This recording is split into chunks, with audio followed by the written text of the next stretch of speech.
Hi, everybody, and welcome to Two Out the First. It's great to have you here with us for our first video show of the year. It's March 12th, 2026. I'm Ryan Ballingy. If you've never seen the show before, we've got two topics that we talk about. They're the biggest stories in golf for that day. We do the show on Tuesdays, Thursdays, and Saturdays. Get you ready for Championship Sunday and the weekend, as well on the PGA Tour and the other big events of the week. We only have two events on the schedule this week. We've got the Players Championship, which is now underway at TPC Sawgrass on the Players Stadium course down at the Global HQ of the PGA Tour in Ponte Vedra Beach, Florida. And then we've got Live Golf in Singapore. They've done their first round. John Rahm's part of a cluster of leaders. I think Bryson DeChambeau is part of the group there, which I think is kind of a bold move, Cotton, to put up one of your events on the schedule up against the PGA Tour's biggest event, the fifth biggest tournament in the world. Some would argue the fourth biggest tournament in the world, and just have the event. I know they just had Hong Kong last week. They've got an extended stay right in the continent. So why would you go home? But man, that's crazy. That's quite a decision. Let's put it that way. I don't think you're going to get quite as much attention as you hope for. But a lot of the attention going into yesterday was on two things. One, would Rory McIlroy play in the Players Championship? And it sounds like he's leaning toward yes, but I guess we'll find out that eventually on Thursday. And then the comments that were expected from the still relatively new PGA Tour CEO, Brian Rolapp. Wednesday at the Players is typically when what has historically been the commissioner, but is now the CEO of the PGA Tour, goes before the media and talks about the state of the tour. And they do this again at the Tour Championship, usually just kind of brag about kind of how good the year was and maybe a couple of pressing issues, maybe some changes they'll make. But predominantly, this is when that happens. And this is really the first time Brian Rolapp's done that, right? He did it at the Tour Championship, little hand-holding with Jay Monahan, the guy going out the door in that kind of public-facing commissioner role. And I think a lot of people were expecting, because the hype had been built throughout the course of the fall and the start of the year, about the future competition committee and the changes that Rolapp seems to want to be ushering through the PGA Tour. And he wants to do them quickly. He wants them for next season. And he made it pretty apparent that he was talking about a bunch of different concepts to kind of make the PGA Tour product stronger. So I think the assumption after the scuttlebutt that's kind of happened the last few months among tour players and in the media, et cetera, that this was going to be the big unveil, right? This was going to be, here's where we find out what this is more specifically, what it's not, and how that all works. And in the end, we didn't really get a whole lot more detail than what's kind of filtered out through rumors and innuendo, whether that's directly from players like Harris English.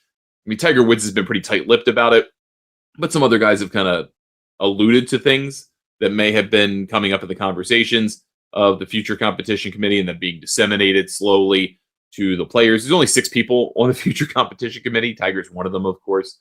So what we know is basically what Brian Rolapp more or less confirmed, which was he wants to see a world where there's something like 21 to 26 events that come under the total schedule, that there are 8 signature events today, and he wants to kind of beef that up, more or less double it. I don't know if that's exactly right, but pretty close to double it based on the math. So from like 8 to 16. And then you would include the 3 playoff events, which they have greatly modified the playoffs this year. You get points basically at the level of a major championship instead of 4 times the level of a major event. You only have really 2 playoff events. There's no more points at the Tour Championship. We've done that already. So that's the format now. They did talk about that. Brian Rolapp did talk about the possibility of overhauling, rehauling. This is the 20th year for the FedEx Cup, rehauling the playoffs for like the millionth time. We'll come back to that in a minute. But he's going to keep those 3 playoff events separate for now. He's going to keep the 4 majors separate because the PGA Tour doesn't control them. And then the players would be included in that. So that's 8 events there. So if you're talking between 21 and 26 events, you're having anywhere from 13 to 18 signature events on the schedule. You have 8 today. So you need 5 to 10 more sponsors to agree to put on a $20 million event, or you need to dig into that $1.5 billion invested by Strategic Sports Group into the product that they haven't used it really at all, and put that toward purses for the short term while they get this all mapped out. So then what are you going to do with the rest of the tournament? Well, Rolapp says what we've kind of all heard all along, that there'd be a secondary tier which pretty much exists today. I mean, that's not really any different. There'd just be, I guess, fewer of them. And that there would be ways in and out of the signature tier of event based on what you do in the lower tier of events. So you'd have basically concurrent tours with about the same number of tournaments, 20 to 25 of them, right? Because the FedEx Cup playoffs would probably still exist. There'd probably be a way to play your way into it. The majors still exist and the players still exist. And that's your number, right? So that doesn't sound drastically different. My thought about them trying to kind of put the Korn Ferry Tour and the PGA Tour somewhat together, that doesn't sound like he's thinking about that. It's almost like he wants basically two 20 to 24 event tours that operate under themselves, and then there's ways in and out of those. He did talk about the concept of promotion and relegation, so having players have more fluid opportunities. His term was laddering in, laddering up into the signature events, whatever they look like, and then presumably being able to ladder into the FedEx Cup playoffs. And maybe you had a hell of a year on the minor circuit, so to speak, using Mario Kart terms, and you can then get into the playoffs somehow. Maybe that's how it works. One thing I did find particularly interesting that he alluded to specifically is the idea that he would want 120 players in the fields for the signature level events. That makes me think a little differently about this concept, right? So right now we're in a world where 70 players get into the FedEx Cup playoffs. Those 70 players are immediately exempt into every regular event for the following season. Then the FedEx Cup Fall determines the next 30 players who will be the 100 players who are exempt. So and then you have the top 50 players who qualify for the BMW, they get in all the signature events, right? That seemingly has to change if that's what we're going to do here with 120 player events with a cut. Cuts are good. We want cuts. People want cuts. They don't like no cut events. But having 120 players is important. So you have 120 players with your cut to your top 65 in ties, all playing for $20 million purses. That's more access for more players. That's good. That's a good thing. Thumbs up for that, right? But now you got to figure out how you make up those fields. So you would presume you'd still keep the 50 no matter what, right? Like the 50 people who qualify for the BMW are definitely in this all year, all the time. So what about the players who qualify for the playoffs? Maybe the top 70 are guaranteed a spot in the first 3. Or we just say all 70 of you qualify for the playoffs, you're in every signature event next year. That's your reward for qualifying for the playoffs. The 50 is really the payoff for the points for the year. They've kind of modified this already in the playoffs because most of the money now for the FedEx Cup bonus pool is going to be paid after the BMW Championship. And the Tour Championships become a $40 million tournament for the 30 best players. That format could change. They've talked about introducing match play into this. He used those words, so that's a possibility to try to spice up the playoffs. They want to make those more interesting. They've said that for 20 years. So put that to the side for a second.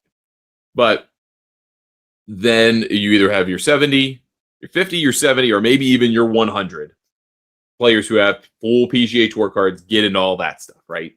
And then where do you get your other 20? Do you get your 20 from the Korn Ferry Tour guys? There's 20 of them. Do you get some mixture of Korn Ferry Tour guys and DP World Tour guys? There's 10 of those. Do you have players who come in from the bottom rung, right? So your Korn Ferry Tour guys and your DP World Tour guys, you presume, would start at the bottom rung, right? You're not going to jump right into the signature level right away. So maybe there's more movement in and out of each tournament. You figure out like the top 20 players in the previous regular event get into the next one. So there's fluidity in and out. I think there's got to be some of that. But again, there's no specifics here from Brian Rolapp. And I think that's not because he doesn't want them. It's because he's now fighting the machine. And I don't mean that in a pejorative sense. The PGA Tour, as we know it, has been around for getting near 70 years, right? And as we know it, as it exists today, it's basically my lifetime, almost 43, 1983, basically. And the all-exempt tour. So you have all of that, right? You're trying to fight that much history. This was a big change, right? To go from a 125 to 100 was a big deal. That broke like 40 years of tradition. To change the playoffs from 125, down to 70 was a huge deal, right? That was a big deal. The next tree you've got to chop down is, how do you get the players into these events? What's the fluidity? Who gets kicked out, right? We kind of have that sort of now. If you're in the top 50, you can be kicked out. There's enough transition year to year. 10, 12 guys get kicked out. That's not horrible, right? But there's fluidity in and out based on the season. So what does that look like? They clearly leaned into the fall. They're expanding the fall. They're trying to keep the fall.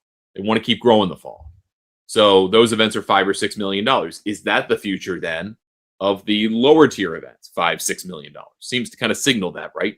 That's what the market can bear for that level of event as a new event, not one that's been under contract and is expected under that contract to pay $500,000 to $700,000 extra in purse money every year. So that money comes down to $5 or $6 million. But that gives you effectively 15 to 20 Oppo events over the course of a year. Those go into smaller markets. The John Deere Classic's not going to become a signature event, right? There's no way Quad Cities is going to become a sponsor for that. And so you've got to acknowledge that reality. But they've got a contract. How do you space out those contracts? What does that look like? What happens in the end to all the media partners? They've got contracts that run through 2030. Well, if you try to implement this change before that contract runs out, that contract means something different. So is the PGA, I think that Brian and Rolapp alluded to this in saying, the NFL, in a world where there's a $30 billion sports rights market, they're going to get 2/3 of it, in his view. It comes from the NFL. He's not a dumb man. He did these negotiations. He knows what's up. The NBA is going to get $4 to $5 billion. That leaves not much for everybody else, right? So for golf, you have to present a united front, a clear winning schedule. You got to have all your ducks in a row, and you probably have to break your existing agreement, negotiate early, set up a new one. Have it ready for 2028 so that you can do it for another 10 years, because time is not on your side if you're negotiating a rights deal and you're not the NFL. The NBA redid theirs knowing that they could get a lot of money, they could get more partners, they could go in the streaming world and still tap into that bank account of those firms. That's why they did it. MLB is in a tougher place, but they're trying to make those deals too. MLB has become more of a regional thing, right? I mean, you play 162 games in a market. There's just too many games. You can't make an easy big package out of that. They're trying to do the best they can, right? That's how they got NBC back involved with Sunday Night Baseball, taking it from ESPN.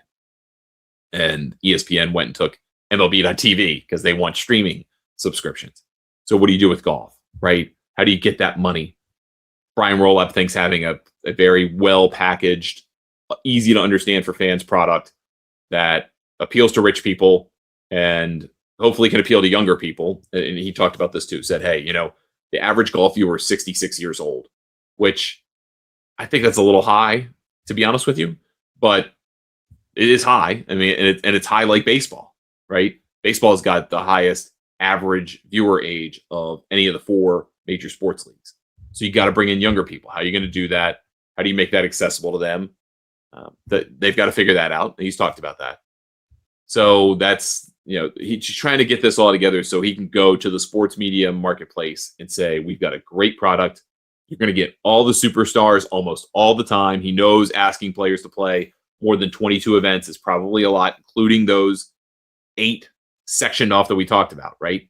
So if that's the case, and Rory McIlroy played basically that number, including playing the Irish Open, the BMW PGA Championship, the season-ending event in Dubai on the DP World Tour. So he basically played 19 times minus 8. That's 11, right? You're not going to get him for every signature event, even if you do it right. So packaging together in a series of 13 to 15 events that you're going to get everybody. You get your playoffs and your players. That's a 17, 18 event package at the end of the year. And then everything else is just something else. Like either goes to cable or streaming or you own it or whatever that is. That's going to be a lesser value package. But someone like CBS might take it because they fill the airtime with lots of golf on the weekends. They take the vast majority of the golf. This affects them the most, this kind of change, right? So they've got to agree to it. It's basically primarily for them and for Golf Channel, right? Now spun off into Versant. And they've got to decide, okay, our future is carrying 4 rounds of PGA Tour events and the early rounds of the signature ones. What is that value? Is that the same, less? Who knows? Also has implications for the other tours, right? Implications for the DP World Tour, which obviously doesn't really come up against the PGA Tour too often in TV time zones, but it sure does for the PGA Tour champions, sure does for the LPGA Tour, huge for the LPGA Tour. And the LPGA has an agreement this year, to have live windows and have all the tournaments available live. Well, what does that mean in a new agreement? I don't know the answer to that. So that's to be determined. So there's still a lot to be figured out. And I think the takeaway from all of that for me is there's so much that needs to be changed. It's a lot that needs to be changed. And it can't be done from July until now. It just can't be. This groundwork didn't exist. No one was calling for this internally, probably. So at least the way it's seemingly described by Brian Rolapp. So you've got a lot of things, levers to unwind, unpull, to pull again, right? To pull differently. It's going to take a lot of time. And so what they're going to come up with is probably going to take a staggered amount of time. This isn't going to happen for 27. Maybe some changes happen for 27. Maybe now that you have 9 signature events, because you got the one at Trump Doral, maybe you add 1 or 2 for next year. Maybe you get a couple upgraders. Maybe that's how it works. And then you slowly kind of build your way into it, right? You've got some contracts that are expiring. So those are events, they're going to go away if they don't get a new sponsor. Farmers Insurance Open at Torrey Pines, they need a new sponsor for that. San Diego is a radically popular event. It's a good one. Do you bring that one into prime time? Do you try to move some of the West Coast events? And there's obviously been open conversation about this now. Do you have the California swing close out the year? You go Los Angeles, San Diego, and Pebble as your 3 playoff events, or at least 2 of the 3. I think that would be interesting. Having the golf one in prime time instead of 6 o'clock on a Sunday in August. Have it at 8 p.m. on a Sunday in August. Probably a better idea, right? So I think that's going to come. But again, I was struck by kind of the lack of detail from Brian Rolapp, because I think the assumption was this guy is never going to be more powerful than he is coming in the door. That's generally how these types of things work. And then you lose kind of your value over time once you make moves that you make enemies. So you got to make your big move right away. This is his big move. But he needs the players to agree. At the end of the day, even though PGA Tour Enterprises is a for-profit subsidiary that has multi-billion-dollar investment into it from private entities, that's a subsidiary of a membership nonprofit organization that controls everything. So you've got to convince these people that this is the way to go, and here are the reasons why. And then you've got to undo everything that you've done for 40 years, basically, to make that happen. So don't expect 2027 to look radically different. Maybe 2028 is when it really starts. But you're starting to see kind of pieces of that taking shape now. The FedEx Cup has changed. That, I think, is pretty apparent. You'll start to see it more as they talk about it leading into the playoffs. I think you're going to see a world where the PGA Championship goes back to August. I just get a sense of that. That is going to be the last event of the year. And I think in a perfect world for Brian Rolapp, the PGA Tour owns the PGA Championship. And maybe, just maybe, the Tour Championship is merged some way with the PGA Championship, become a major. I think that's way out of the league right now, but I think kind of in a world he thinks that's possible. And then you've got to figure out the cadence of the year. He wants to start late January, and he wants to get more big cities. So that means he wants to look at tournaments more regularly in New York, Boston, Philadelphia, and DC, right? Because I'm a DMV guy. But the idea that the PGA Tour has basically abandoned the 4 biggest Northeastern markets for, I don't know, a decade now is kind of crazy. Not quite a decade, but it's been long enough at this point, half a decade, where you're not even in any of them. You're not in Boston. At least you were kind of in the New York area when they still had the Northern Trust, that and the Barclays and all those, those types of events back in the day. But they're gone. They don't exist. You don't even show up in that market. DC hasn't had a tournament except kind of a spillover event for the year that Charlotte had the President's Cup. That's been gone for, I don't know, 7 years, 8 years.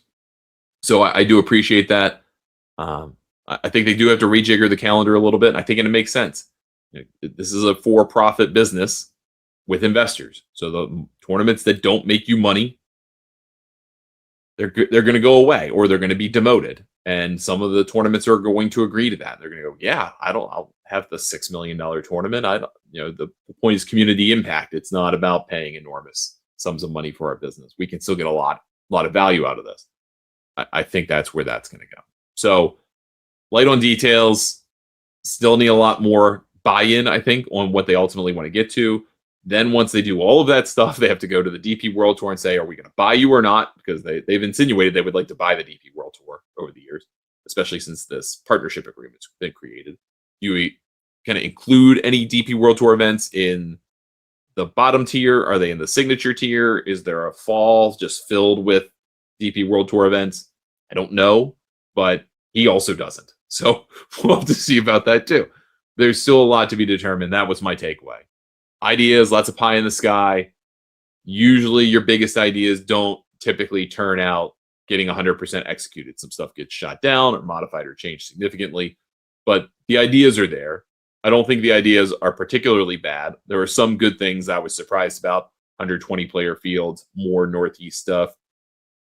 A lot of the other stuff we heard kind of was, that makes sense, but okay, having a tier to go up and down with real relegation and promotion over the course of a season and in real time, that's a good thing too. There are some good things here. What that ultimately means for the communities in which the PGA Tour already exists, there's still so much to be decided. Last thing I want to talk about here before we get out of here, thanks to Fescue and Dunes for becoming our new presenting sponsor of the show. I'm also an investor in Fescue and Dunes, but go over to fescueanddunes.com. You can check them out. You can get fully licensed apparel, custom made for you from the best of the best in the apparel marketplace. Not only apparel, but bags, head covers, other accessories at fescueanddunes.com. Worldwide, great courses. So many of them in Ireland and the UK.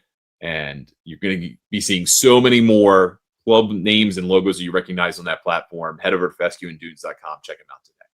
Last thing to talk about. Basically, Justin Rose made a call to Jon Rahm publicly and said, just pay the darn fine so you can play the Ryder Cup. He's kind of in this tit for tat with the DP World Tour. He doesn't want to pay the fines that he already owes for playing unauthorized events the last 2 years on LIV. And he doesn't want to take the agreement either that he would play 2 more DP World Tour events above and beyond the minimum standard for everybody else so that he could go play the LIV events without a fine. And he's made so much darn money.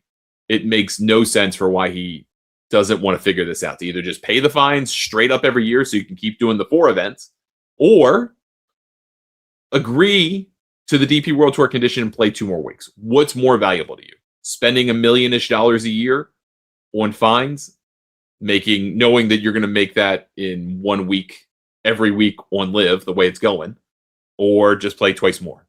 If I were him, I'd just pay the fines. I'd cut him a check, make a big thing of it, cutting a check every year. But I would do it so I could play the Ryder Cup. And Justin Rose, I think, is kind of in that position. Just pay the fines. I agree with him. I think he should do it, and it makes a lot of sense. All right, that's going to do it for us today on the show. Thanks so much for watching or listening. Catch us on Golf News Net YouTube channel, Golf News Net TV as well. And then if you're listening on audio form, catch us on your favorite streaming platform. I am at Ryan Ballingy or Ryan Ballingy Golf on your favorite social media service. I'm also tweeting, sharing, posting much of the time from the Golf News Net account, which is Golf News Net on your favorite social media service as well. Back for the weekend, the Players. Hope you guys enjoy what you're going to get to watch at TPC Sawgrass. It's such a well-run tournament. They do a great job with it, with the PGA Tour's biggest week of the year. Enjoy the Players. We'll talk to you next time here on 2 Off the First.